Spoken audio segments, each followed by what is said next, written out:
Elektrostasyonun büt yetekçileri, testin yetekçileri, ministerstvonun баарыңыздар катышкансыздар. коллегиальный болду. Бизге бергениңиздерге мына кагазды, электростанция бир жума болду. Бир жуманын ичинде биз карап чыктык да баардык расходторуңузду. Эми уят да. Уят.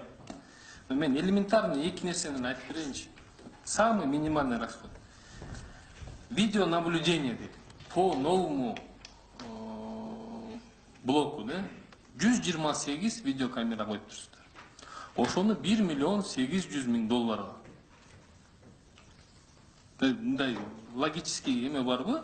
Камераларыңарды көрдүк. Обычный китайский камера. Ар бир камераңыздар 14 500 доллардан обходились. Это элементарно. Я не технарь, мен жана берки котелдоруңарга, тигуларга келишкен жок.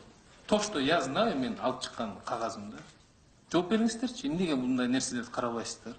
Эмнеге убагында караган эмессиздер? Эмнеге соодалашкан эмессиздер? Өзү контракт, EPC, контракт под ключ деген контракт түзүлгөн. Ал фиксированная общая цена, сметы не составляются, детальной разбивка ценовая нету. Это то, что китайцы предоставляют, это для проведения оплат. Все работы будут с прибылью или с убытками у них, они должны покрыть, контракт так составлен. Поэтому то, что они предоставляют, это для учета, для приведения к общей цене.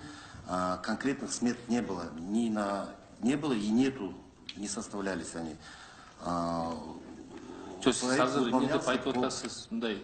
Ну как не было, сметы не было, бюджета не было, что ли? Бюджет одной цифрой. Анда мировая цена, оказывается, варьирует от 1000 до 2000. Да. Анда SPC контракты 2000 бербейт белеңер, эмнеге мындай арзан мет койдуңар?